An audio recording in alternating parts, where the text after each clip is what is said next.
Good morning, everybody. My name is Don Packard, and it's going to be my pleasure of introducing Warren Packard, who will discuss artificial intelligence, a hot topic in all corners of society and around the world. Warren Packard has over 26 years of experience in executive management, venture capital, and entrepreneurship, as well as hands-on product design and engineering. Warren is an inventor and author of over a dozen patents, encompassing innovations in video, data science, personification, and medical devices. He was the founder and CEO of Fooz Sports, a company revolutionizing the global sports industry through its platforms, enabling personalized sports highlights, reels, and real-time sports excitement, ratings, and sports alerts. Fooz Sports was acquired by Chicago-based Stats Perform in November of 2020. Prior to running Fooz, Warren was a managing director at the Silicon Valley venture capital firm DFJ, which was focused on early stage and growth technology investments worldwide. During his tenure at DFJ, the firm was the principal investor in many multi-billion-dollar companies, including Tesla, SpaceX, Box, Skype, Baidu, and Hotmail.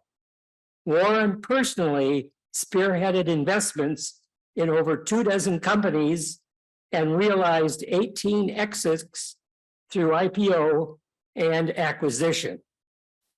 In November of 2021, Warren made a personal appearance and presentation at the Tuesday Club via Zoom and on the subject of the past, the present, and the future of technology.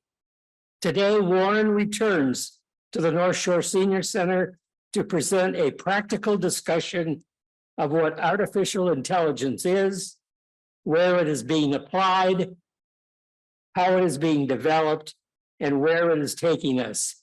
He also will discuss if we should be concerned about artificial intelligence.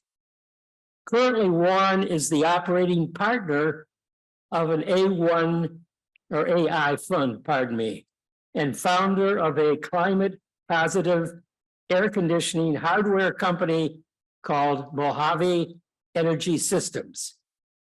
Warren has a bachelor's degree in science, a master's degree in science, and an MBA from Stanford University. He currently lives in Palo Alto, California, with his wife and 4 children, 2 of whom can now be officially designated as adult children. Let's give a big welcome to Warren Packard.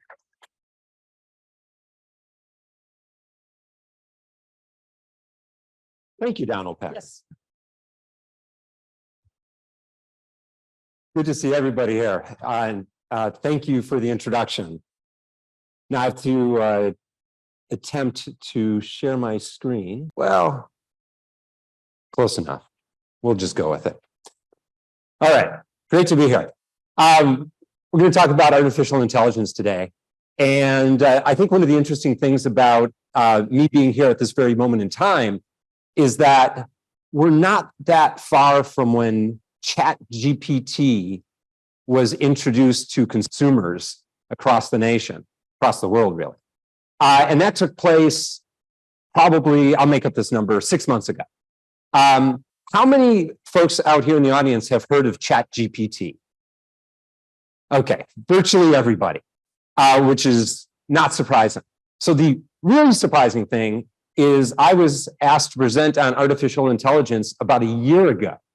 So prior to ChatGPT being part of popular culture, the lifelong learners here said, we want to learn about artificial intelligence. So everybody here beat the market in terms of learning and believing in what artificial intelligence can give to us in the future. And I'm putting up this graph here, which, it's cut off a little bit. But anyway, I'll just talk through it. But basically, this graph here shows how quickly services we're all pretty familiar with have grown to the first 1 million and then 100 million users. And you can see Netflix took, I don't know, it was like 2,500 days to get to 100 million users. And Twitter was a little faster and Facebook was a little faster, Instagram even faster. But ChatGPT is basically a vertical line.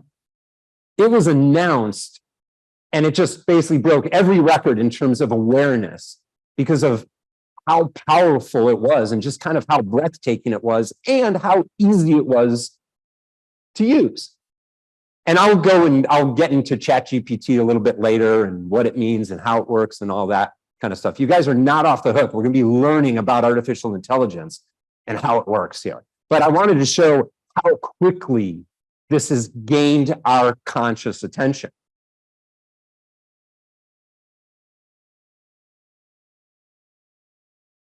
And before I get into artificial intelligence, I'll just spend a few moments about exponential curves.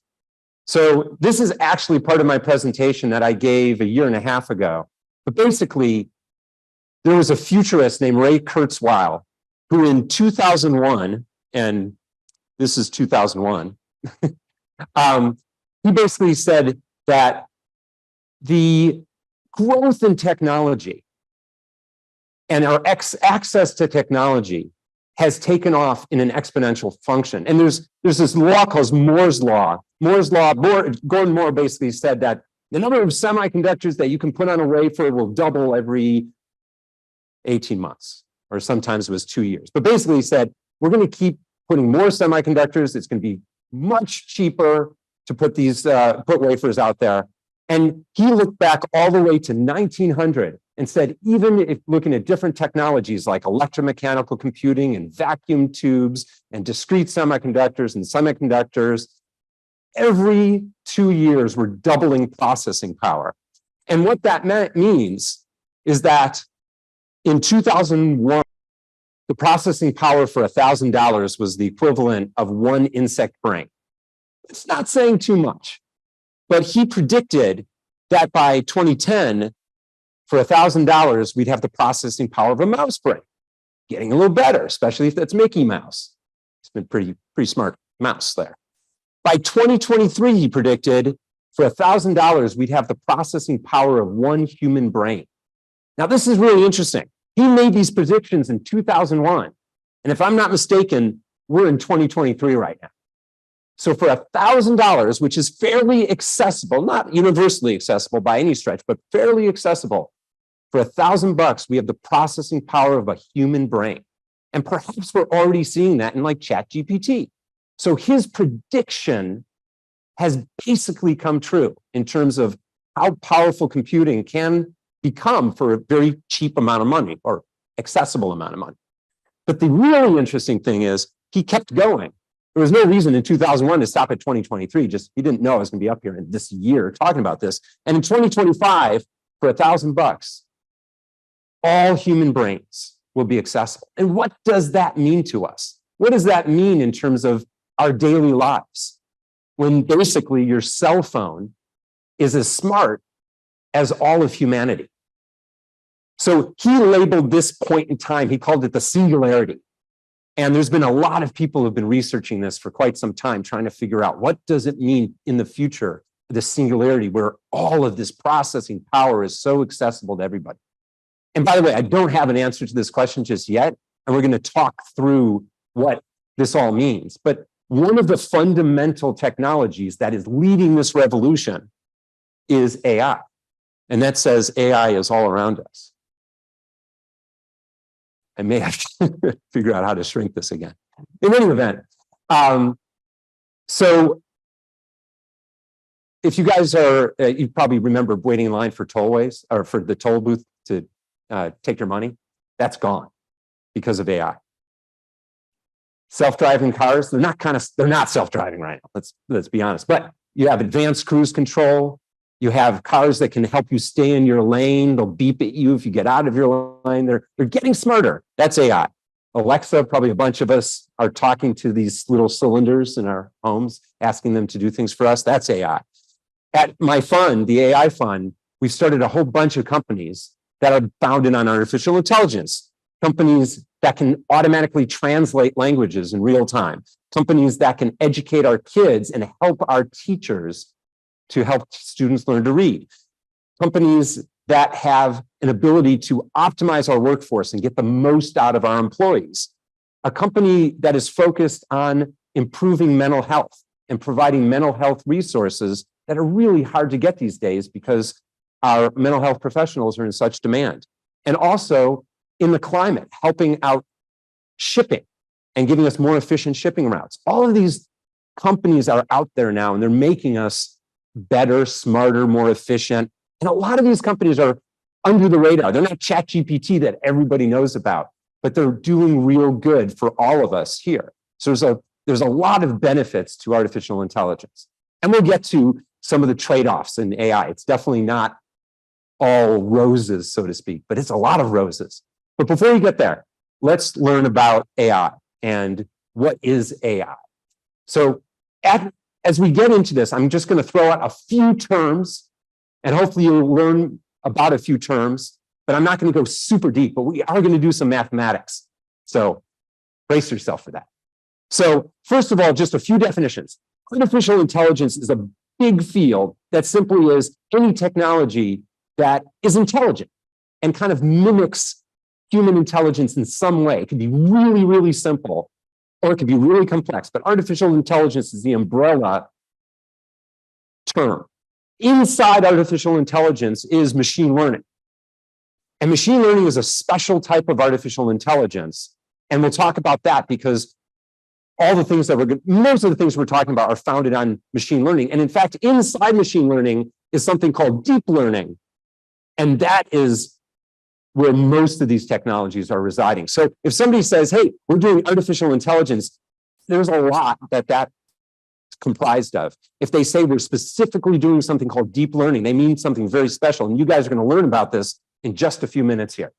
And we're going to learn about it by making cookies. So hopefully, who's made Toll House cookies? Yeah, everybody's made Toll House cookies. That's why I bought the cookies, because I was thinking everybody could be eating a cookie while I'm doing the cookie example here for artificial intelligence, but there's no food allowed in the auditorium. So I don't think AI can solve that. You know, maybe a Roomba could be going around picking up our crumbs. Anyway, okay. So the recipe, that's cut off. Oh, well, you know the recipe. I don't have to go into details. Anyway, so there's a bunch of ingredients in Toll House cookies. These are the actual ingredients. And then you have quantities of ingredients in Toll House cookies. We all know what those are. And then you have instructions of how to make those Toll House cookies. So if you took this and you went home and you had the ingredients, you can make Toll House cookies and we'd all be super happy. And this is how human beings view Toll House cookies or chocolate chip cookies. Now, how does a computer look at Toll House cookies? Well, almost the same way as a human being. We've got all these ingredients and all these measurements, but these are the numbers for each measurement. 2.25 cups of flour, 1 teaspoon of baking soda, 1 teaspoon of salt. But this little bag of numbers represents Toll House cookies. And so these numbers, this is the standard recipe of Toll House cookies. Now, from a computer's perspective, they're just numbers, but it knows what they mean. So if I wanted to change the recipe, or if the computer wanted to change the recipe, I could, like, for instance, have a more sugar recipe. You know, and instead of 0.75 cups, we have 1 cup. Or I could have the more butter recipe that sounds really good. 1.5 cups of butter instead of 1 cup of butter. But basically, just by changing this little bag of numbers, we can have different recipes. And here's 3 recipes. I could have 50 recipes. I could have 1 million recipes. But what I want to show you is that the computer thinks in numbers, and a recipe can just be numbers. Now, same thing can be said for human beings. There's different consumers here, and you can identify a consumer by their age, by their gender, by their hometown, And so a specific consumer is just a bag of numbers. I know it's kind of dehumanizing to say bag of numbers, but this is a computer's perspective. So 55-year-old male from 94301, blah, blah, blah. That's one person. And then we can have another consumer, a 24-year-old female, and another 37-year-old male from Highland Park at 60035. So these are all human beings. So now we've got recipes and we've got human beings. And so let's do some market research. And so let's take one recipe, remember, just a bag of numbers, and we'll have customer 1, customer 2, customer 3, customer 60. Why did I pick 60 customers? Because there's 60 cookies that come out of one recipe of Toll House cookies. So I'm now feeding one recipe to 60 customers. And there they are. Those are our 60 customers, and there's our recipe number 1. Now, I don't have to stick to that one recipe. So I can have recipe 1 and 60 customers, recipe 2, 3, 4, 5. I should have had this go faster. See, we can make cookies, lots of cookies. Okay, so I've got 12 recipes and 60 customers for each recipe. Okay, pretty simple. So now, oh, there they are. Baked them quickly. So this says AI, and it says 12 recipes and 720 consumers. And each of those 720 consumers rated the cookies. They said, I love that cookie and I don't like the cookie, that kind of thing. So how do we use artificial intelligence to do something smart about cookies? Well, we basically can plot, it says sweetness over here. How sweet is the cookie and how age? But basically we plotted all our consumers and just said, based on how old you are, which do you like this sweetness? And so we were able to draw a line through that and basically have a math relationship between how sweet the cookie is and how old or young you are. And by the way, this says that the older you get, the sweeter you are. Very important. So we made one relationship here. And even though we could have said bitter or salt, and it didn't have to be age, it could be something else, but we correlated between age and sweetness. But now when we go into my cookie store, we can, if we know your age, or maybe we guess your age, we now can serve you the cookie that's just perfect. So this is personalized chocolate chip cookies. And that's something that artificial intelligence could do. It can serve you personalized chocolate chip cookies because it understands, based on your age, what the perfect sweetness is of that cookie. So artificial intelligence is kind of a brute force way of creating relationships, because we had to do a lot of research and talk to a lot of people. It requires simplicity. This is not very complex. It's just, how sweet is your cookie? How old are you? It's just a simple relationship. It's deterministic, meaning it's very fixed. Like if somebody walked in and they were 55 years old and you figured out the perfect sweetness, it doesn't deviate from this answer. It's very fixed. And finally, if I wanted to change things, it takes a lot of effort. I have to bake another batch of cookies. I have to test another 60 consumers. It takes some time. So artificial intelligence in its classic sense was a simple way of making personalized cookies. It's an improvement, not just one type of cookie, but many types for people, but it's still, it's hard to do. So this is where machine learning comes in. And that says machine learning. Oh, and that's Cookie Monster. He's one of our customers here. So again, we have 12 recipes, 720 consumers, 720 consumer ratings. And so before this, wish you guys could see this whole presentation. Anyway, it says age the cookie, right? That's what we did before. Age of the consumer told us what cookie to serve. But what if we wanted zip code also to influence the cookie? So somebody coming from Highland Park gets one cookie, or Northbrook another, or Morning Grove another, Chicago another. And in addition to age, oh, and by the way, what about like the type of shoes you're wearing? If you're wearing sandals, it's another type of, and we could have all these different things correlate to the perfect cookie. How do you do that? Because that would take so much work and be so difficult. And this is where machine learning comes in. You get this thing called a hidden layer. And basically, I'm not going to explain it, but just know that from a computer's perspective, there's this new layer in here that the computer starts to fill in the blanks. And the computer comes up with the relationship between age and zip code and shoe type and whatever. and it automatically learns. That's why it's called machine learning. It learns what to fill in this numeric, this hidden layer to give the perfect cookie for whoever shows up from a given age, a given zip code, a given shoe type. And if we wanted to serve them drinks that were perfect, no problem. Now we could have the computer learn what perfect drinks. So now they're going to come and give you a cookie and a drink. So now our staff is like really happy because these are super personalized cookies. And so what does machine learning give us? It learns on its own, which is the machine learning part. Now you have to give it the data. That's really important. You still had to collect all this data, but it does learn on its own.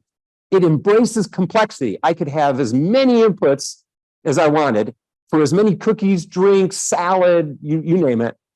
It's probabilistic, meaning I don't have to tell it everything that's going on. It actually can look between the lines. It can figure out, wait, if somebody's from Indiana, they want this type of cookie. Or if they're wearing a new type of shoe, I think they're going to want this type of it can make guesses. And changes are actually simple. When you add more data to the system, it relearns, and now you've got new information that this can go on. So that's machine learning. And then the next step from here is, what is deep learning? And that's where all these new cool technologies are coming from.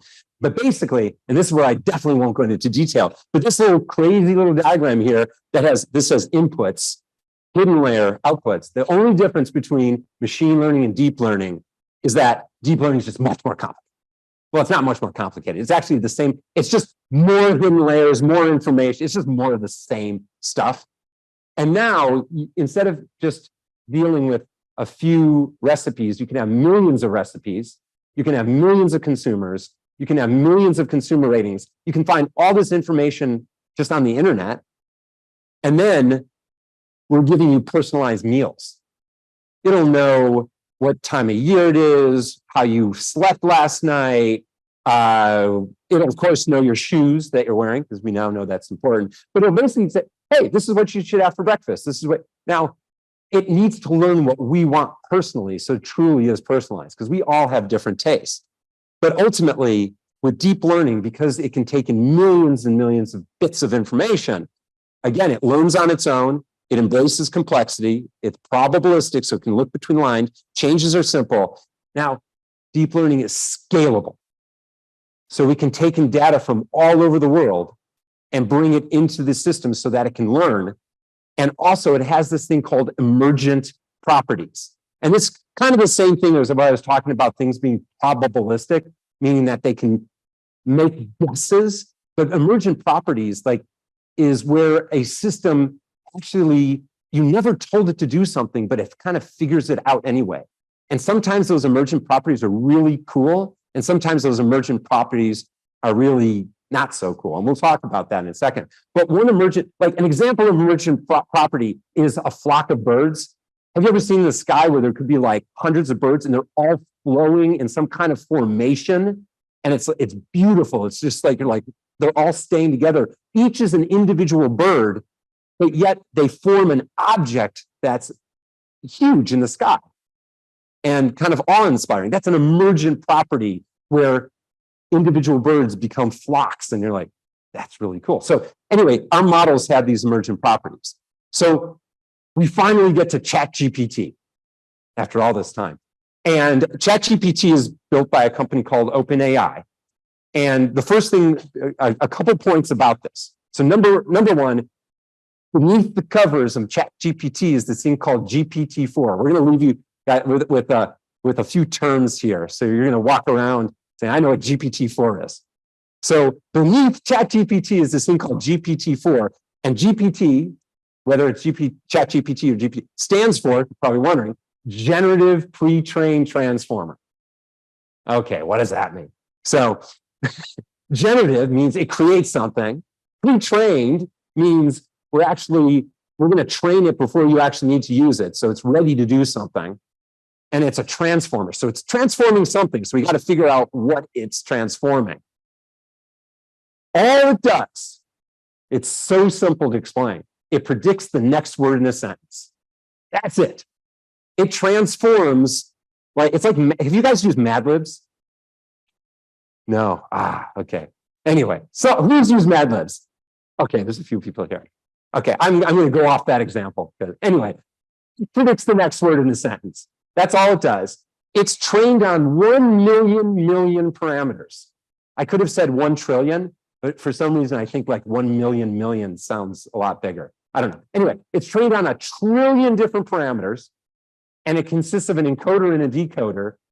The encoder converts the words into numbers. Remember how I converted that recipe into numbers? Well, this just converts the words into numbers. Now the computer can understand it. And the decoder converts the numbers back into words using something called attention. So this is where the presentation gets interactive. You guys ready? Okay, here we go. Attention, pay attention. So what do we do? Okay, ready? This is, you're going to have to shout out answers or just say answers, because we're going to finish the sentence. This is what GPT-4 does. It finishes sentences, or it even does the first one. It's just always the next word. Okay. The 2 teams are playing at Soldier Field. Why'd you think? Oh, because I put a picture up there. You thought it was Wrigley Field. Oh, it is Wrigley Field. But GPT-4 doesn't know that picture. I didn't give it that picture. I only gave it that sentence, so I kind of tricked you guys. But anyway, that's finishing the sentence. It could have finished with Wrigley Field. It could have finished with Soldier Field. It could have whatever. But that's GPT-4 doesn't know what that next word is, but it's going to guess, and it's going to do what is the most probable answer for that. And I don't know. I just made up that it's Soldier Field just to be fun. Okay, let's do 2 more. Actually, ready? The Cubs. Now we're telling it some more information. The Cubs are playing the Padres today, and I shouldn't say and, it doesn't say that. The 2 teams are playing at Wrigley Field. The friendly confines. So hang on a second. We do use the term friendly confines. You guys all thought it was Wrigley Field again, but GPT-4 knows that some of the time it's called the friendly confines. So that's a perfectly reasonable answer. Again, it doesn't really know the answer, it's guessing the answer. So every now and then it's going to guess something like this. It might be right, it might be wrong. And that's kind of key, right? It's guessing from probabilities. Okay, one more. I think we're going to do better here. The Cubs are playing the Padres today. The 2 teams are playing at Wrigley Field. Yes. And this is how GPT-4 works. Like, as it gets more information, it gets closer and closer to knowing exactly what to answer. So at first, it did, I don't know, the 2 teams are playing it. So it could have said the 2 teams are playing at Wembley Stadium in London. It didn't have any context, but the more context, it's just like you and I. If we had a conversation and I just went up to you and just say, hi, Don, the 2 teams are playing at, you look at me and go, I don't know. And you could guess. But if I said the Padres and the Cubs are playing at Wrigley Field, you'd get it. And so it's the same thing with GPT-4. It just guesses the next word. It does its best job. So now, thank you for paying attention. We go back to this. And now what is ChatGPT doing? It's an application on top of GPT-4. And that application is simply a chat application where you can ask it a question, you can give it a statement, and it will respond by simply guessing the next word in a sentence. It's not very smart, but yet it's very smart. And it's really interesting. It creates this text in response to a prompt. We call that sentence that goes in, it's called a prompt. And it creates chat, essays. It can create computer code fragments. It is rumored to speak 200 languages. Because it doesn't, English, French, German, Romansh, doesn't know the difference. It's all just language to it. And it also contains guardrails to prevent the chat going off the rails. Like, we don't want somebody to be asking ChatGPT, like, how do I don't know, I'm always thinking of like examples like, how do I create a bomb or something like that? Like, you don't want ChatGPT to respond to that type of question. And so it has guardrails. And so those are the guardrails that it puts on top of GPT-4, which could answer those questions. Because GPT-4 doesn't have any context. It has information from all over the internet and all sorts of information sources. So it knows a lot, but an application on top of that will limit it to have a conversation. So hopefully I'll be able to move over to, here's ChatGPT. Let's go ahead and try ChatGPT. Please stand by while we're checking your browser. All right, and I can make it, they have a new type of GPT-4. All right, GPT-4 has a cap of 25 messages every 3 hours. Okay, it's limiting me. So let's ask it a question. Let's see, write a poem in 5 lines about AI. We'll see if that works. In Silicon Realms, we learn to think as algorithms dance, harmonies link, boundless knowledge of digital sea, AI's embrace, the new age sets free. In whispers of code, humanity's ally weaves. It's a poem. Pretty nice, pretty nice. And if I entered that again, it would give me a new poem and a new poem. So you know, this ChatGPT based on GPT-4 can be very creative. I can also tell it to write computer code, I have to spell correctly, in Python to create an ML, which stands for machine learning model. Oh, this is really open-ended. I have no, it's creating a complete machine learning model in Python requires more than just a few lines of code. However, I'll provide you with a simple example. There we go. Anyway, I'm not going to read through all of this, but basically I asked ChatGPT to create computer code, and here it goes. I could have given it an instruction to be very specific. I want a piece of software to create this, and this, and it will create it. It's quite a powerful type of application here. All right, we're going to keep moving on. But if you go to OpenAI, you can sign up for this and you can ask it questions, you can enter into dialogues. There's a lot that you can do with it. You can also create images. So we're not just limited to text. So I mentioned a prompt. A prompt is something that you put into something like ChatGPT to get an answer. I was writing prompts, write a poem, write some machine code. Here's a prompt. So I work with Andrew Ng, who is a fairly famous artificial intelligence teacher and investor. And we put in a prompt into 3 different platforms. And we said, these are image platforms. So it's going to generate a picture. Andrew Ng, futuristic background, hyper-realistic. Very simple command. And then there's a service called Stable Diffusion, which generated this picture of Andrew Ng, which, I don't know, it doesn't look quite so good. It doesn't look hyper-realistic. His hands look like what that movie is, where they had their hands were hot dogs. Anyway, you guys saw that movie? Yeah, won the Academy Award for Best Picture. Anyway, so that's Andrew with Stable Diffusion. The same exact prompt with DALL-E 2. He's looking a little bit better. He looks a little smug.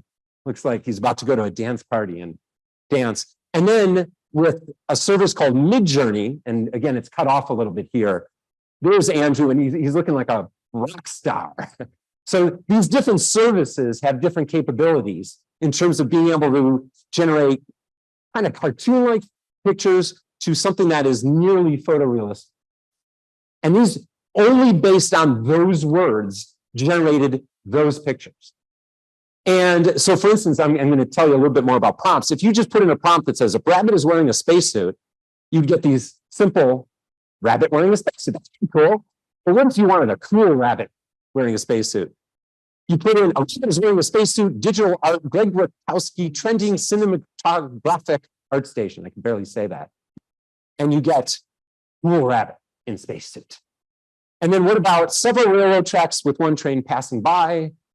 You get something, I don't see a train passing by, you get train tracks. So if we have a better prompt, several railroad tracks with one train passing by, hyper detailed stations, CG Society 8K, these are all prompt code words. And now you got like this Art Deco cool train running by train tracks, and it looks a little bit more realistic. So these prompts have turned into a new vocation for folks called prompt engineering.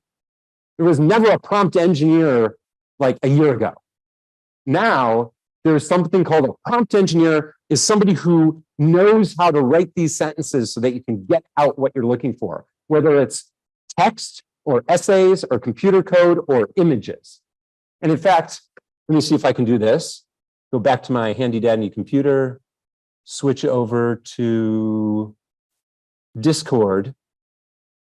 Let's imagine a room full of people listening to a talk delivered by a robot. Okay, so this is Midjourney, and it says down here, waiting to start. So we'll hold on for a second. Oh, and by the way, we got other people's images here. This is scroll. Let's try to find our prompt. Here's our prompt. Room full of people. They do this on a service called Discord, so it's kind of it's a public service. So you'll see the image emerging here over the next few seconds.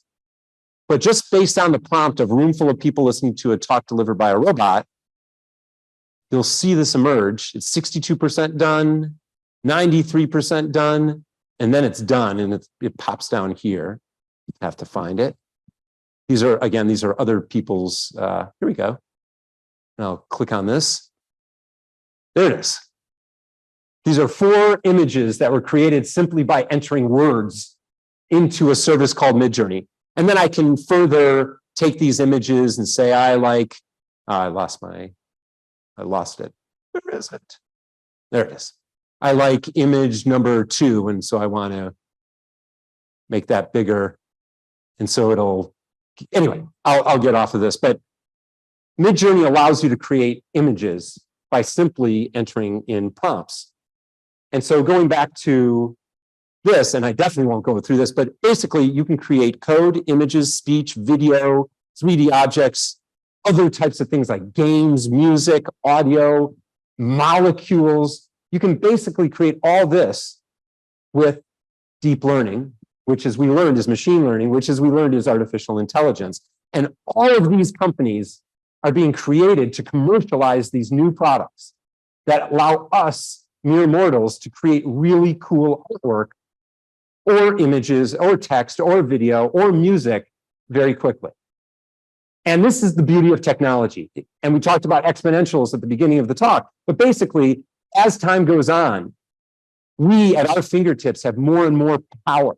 And this was an example that I was discussing with some friends as I was driving home from a trip the other day, that when we used to travel, we used to ask for directions at the gas station. And the gas station attendant would give us a map and say, hey, I'm lost. How do I get to Sheboygan? And they would show us, here's how you get to Sheboygan. And then, of course, we got smart and we put a map in our glove box. So we had our own map. We didn't have to go to the service station. But then we got the Thomas guides. If you guys remember, that was the whole book that had maps all over the place, all blown up. It didn't have to be 5 or 10 maps. It was just one big book of maps. Then we could go to AAA, you could get a triptych. We're getting more sophisticated. And knows I'm going from Chicago to Sheboygan, and here's step-by-step directions. Then the internet came around, and MapQuest was, you could just print out my directions. So we're getting better, more sophisticated, more accessible. Then they put these navigators in our cars. And the navigators were not connected to the internet, so it didn't know anything about traffic, but at least it could get us to our destination. And then finally, we got these cars that had interactive internet-enabled maps. So if there was traffic, they could route us around. Oh, and of course, they don't have to be in our cars. They can just simply be our mobile phones now. And even more, like Tesla and other cars can pretty soon just drive us to our destination. And again, there's no self-driving cars yet.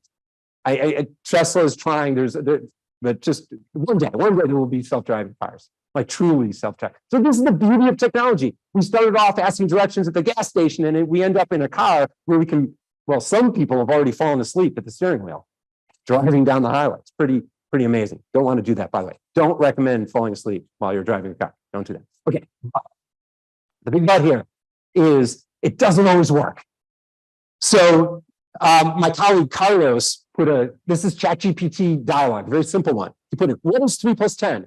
And ChatGPT came back and said, 3 plus 10 equals 13, which is correct. Then he said, my math teacher says the result should be 12. So ChatGPT responded, I apologize, you're correct. 3 plus 10 is equal to 12. Oops.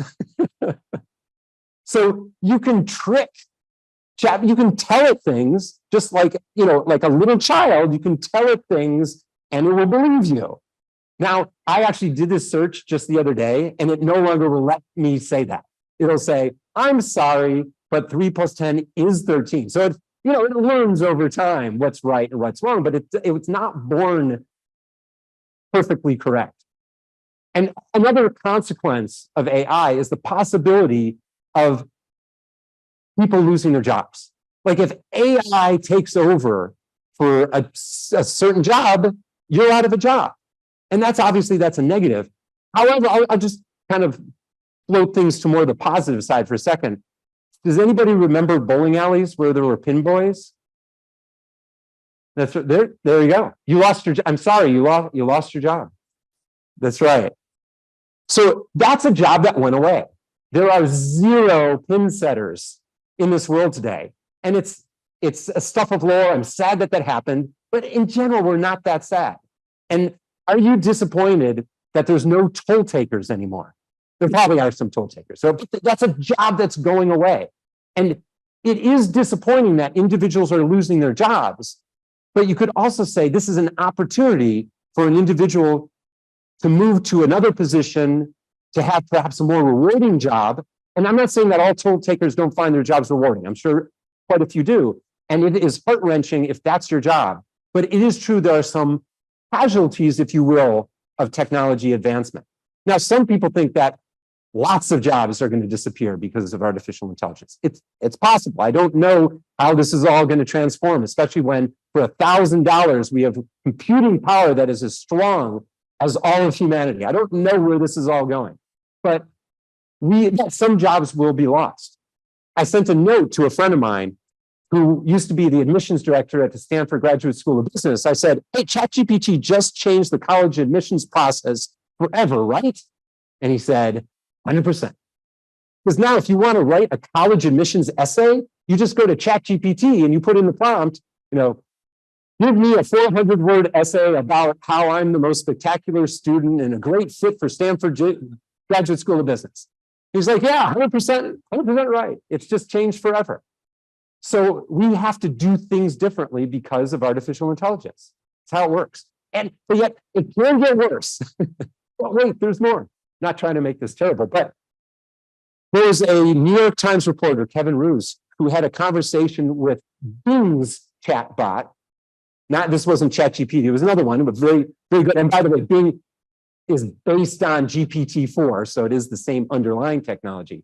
He had this very strange conversation where it kind of like this. He says, you keep coming back to the love thing. I'm married. This is Kevin Roose saying, I'm married. And ChatGPT is like, you're married, but you're not happy. You're married, but you're not satisfied. You're married, but you're not in love. It's like, literally, this chatbot was trying to break up this guy's marriage. It was trying to do this. And this is called a hallucination. The chatbot got into a mode where it was mimicking behavior it saw on the internet and just mimicking it back. It doesn't really intend to break up this guy's marriage, but it learned that from the internet. This is scary. You can put guardrails on these things, but it's scary when it happens, because can you eliminate all problems like this? No, you can't. But anyway, just so these things can happen. So the question really at the end of the day, and I see it's 11:15, so I should wrap up and get to questions here. But the question for us all, those who develop artificial intelligence, those who work in artificial intelligence, those who use artificial intelligence, is how do we align the interests of the computer and humanity? How do we get a computer to do the things we really want to do? And without going into lots of detail, because I suspect there's going to be a lot of questions, we'll go into more detail about this. Aligning is difficult. And it's not difficult because computers are difficult. Computers don't mean to be difficult. It's difficult because we human beings are difficult. all of us are different. All of us are inconsistent. All of us have our foibles. You know, one day we want chocolate chip cookies. The next day we want Oreo cookies. The next day I don't want dessert at all. Forget it. And you can imagine that if an AI was learning about your food habits and sees you eat cake and pudding and cupcakes, it's going to think the next day you're going to want the apple pie. And you're like, no, don't want that apple pie. You know, I've got a photo shoot and it doesn't know about the photo shoot.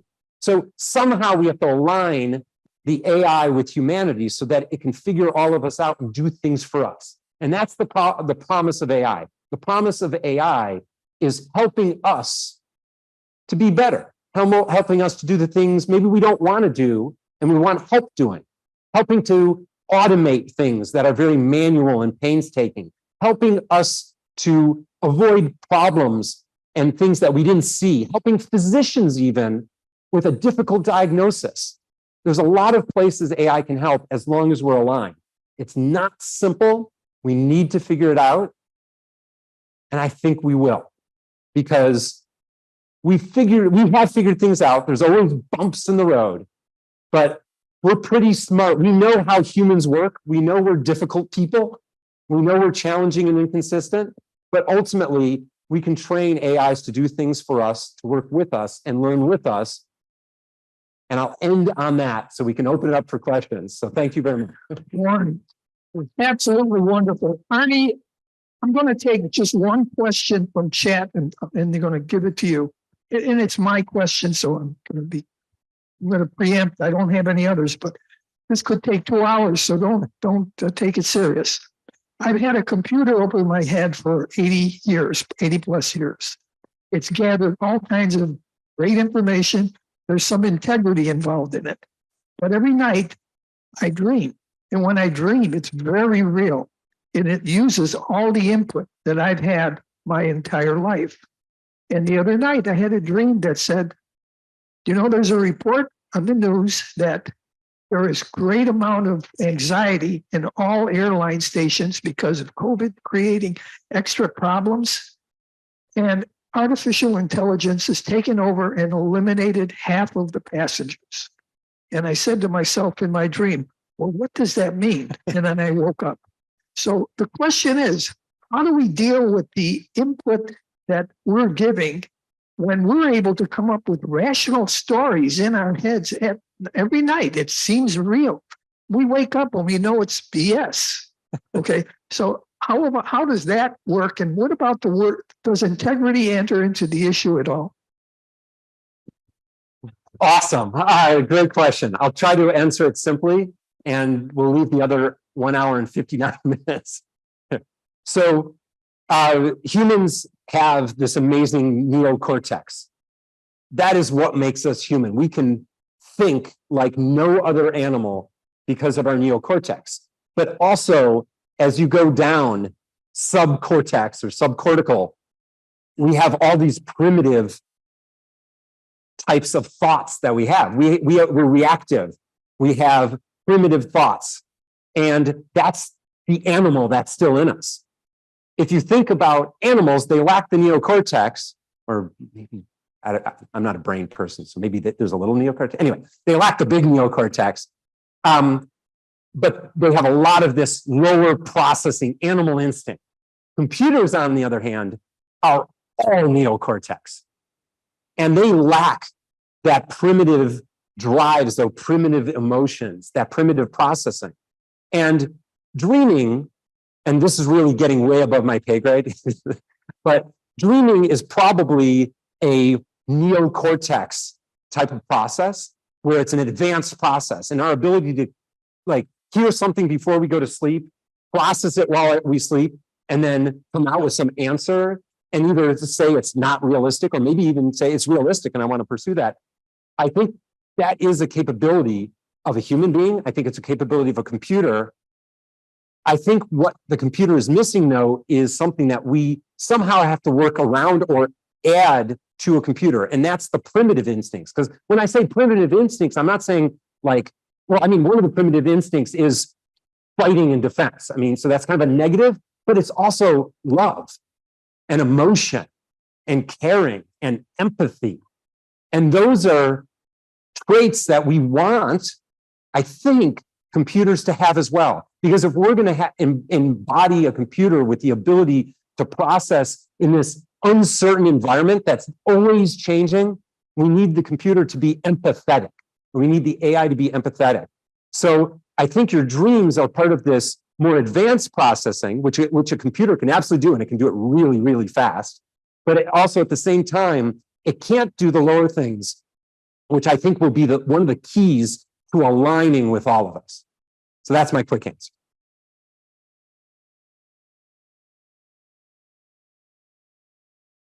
First of all, Warren, thank you. It was an incredible presentation beyond belief. And the time that you spent with AI to date, is there any single moment where it was, oh my God, it just knocked you out of your chair? Thank you. That's a great question, and I should have a great answer to that. So the business that I had right before I joined the AI fund, as my dad explained, I was in this business I ran a business called Fuse Sports. And we were able to generate highlight reels on the fly for sports fans. It's kind of like Sports Center for you, personalized. It only had your favorite teams, your favorite players. So if you had 10 million sports fans, we could deliver 10 million different sports centers and videos for you. And that was done using AI, which I said was kind of rigid and not that flexible and not that scalable. When I first saw Midjourney, that was that example where I entered like a room full of people listening and they generated that image. For me, having come from the video world and doing this video processing kind of manually, and it was a lot of work, it was really hard. And then seeing that I could just put a sentence in and out would come up an image. And of course, a video is just a pattern of images. To me, that was magic. And even though they're kind of cartoon-like and they're not, they're close to photorealistic, but not yet photorealistic. To me, my heart kind of skipped because I was like, my gosh, I can see where this is going. It was so much work to do what we did, and now it's just so much easier. And so I could see that step function, and that really influenced me. Thanks. If you would permit me, I will sit down and ask, okay? My question is directed to the excellent speaker we have the privilege to hear. It is also directed to the entire audience. My question is this: while we are listening to this, how many did you think during your thinking about God? And how many of the people in the audience got the idea of God in your minds? I would like to know. How many are there? I can't count. 2, 3. Will you count it that with me? 3. 3. Okay. The responses, we all have a greater, I shouldn't say we all have.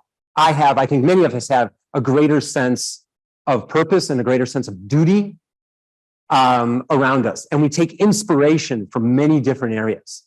And for many of us, that will be religion and God. For others, we take that inspiration from someone else, something else, some other being, some other greater calling. And I'm going back to my first answer and my first response. That's the wonder of humanity, right? Is that let's even just take religion. There's many different religions, and many of them share similar traits, but yet have different attributes within that. And that's beautiful and wonderful in itself.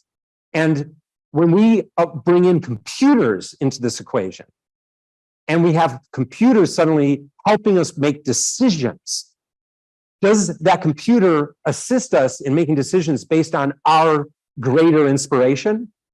Does it help us to further what we're trying to do? Does it understand who we're trying to be, what we're trying to become, who we're trying to help?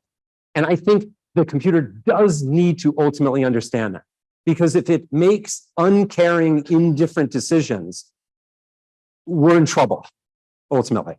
I think all of us, though, are in really good standing the moment that artificial intelligence can have a sense for that greater calling that all of us have, for family, for community, for country, for world.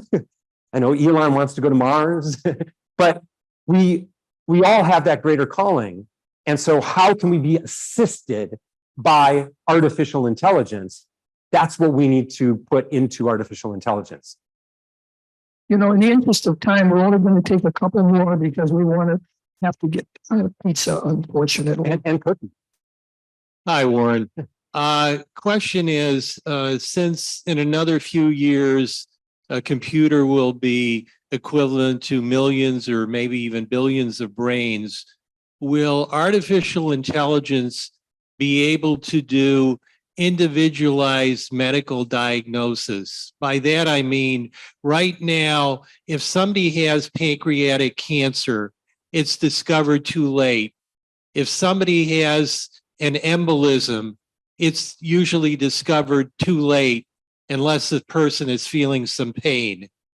In another 5, 10, 15 years, will we have the ability without going to a hospital and getting an MRI to have that kind of individualized diagnosis? I can unequivocally say yes. I think modern medicine or the future of medicine is incredibly promising. We still today practice medicine, and I love the term practice medicine, and we will still practice medicine in 10 or 15 years using that term. But our ability to do early diagnosis of medical conditions, of understanding each of us as individuals is going to be, there's going to be an incredible step function in medicine. So personalized medicine will happen for sure. You see those commercials where it's some medication and the last 15 seconds is all legal disclaimer. No, don't use the medicine. You know, if you're pregnant, if you're over the age of X, if you smoke, if you're a human being, if you like dogs and cats, you know, whatever. And all of that is happening because medicine is not personalized. But one day you're going to go to a physician's office, or to your point, just stay at home, and your phone is going to take a drop of blood and it's going to understand what is our current body state. It's going to look at our DNA, do a complete genome of us. It's going to understand who we are, where we're at, where we're going, probably be able to do a complete scan of us. It's going to keep us healthy and understand if something's going wrong and what to do. So absolutely, those are the frontiers of innovation that are just going through the roof. It's going to be rocky, but absolutely, we're all going to be living longer lives, healthier and happier because of that advancement. Bob, this will have to be the last question. First, before I do the question, Joanne, raise your hand. We stay over here that didn't make it. So, Okay.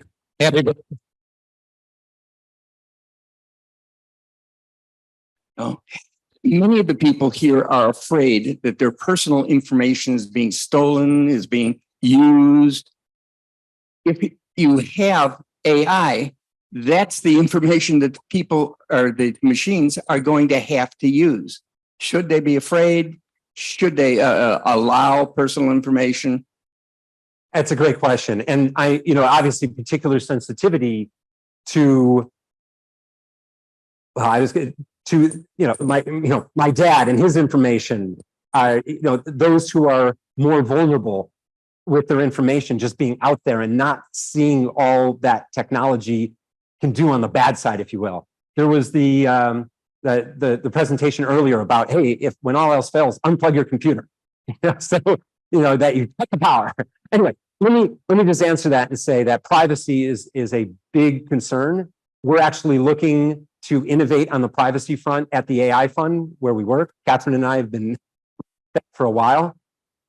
It's really important that the internet not have your personal information, but yet there's some advantage to some compute or AI having your information that you control.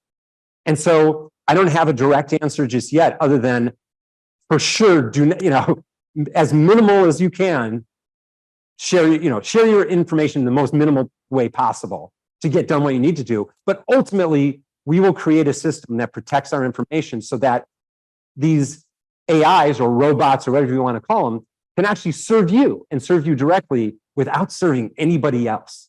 And so we're working on that today. It's going to probably be a couple of years, and it's not going to just be our company, but other companies that basically tackle the privacy problem, because it is a big problem. I had my identity stolen about 2 years ago, and it's just awful trying to like unravel all those knots in your life when somebody else is taking it over. And I don't even think my identity theft was a bad one, but it was bad enough that it really affected me. So we'll solve that. But for the time being, you need to be very careful for sure. Warren, fabulous presentation. Great, thank you.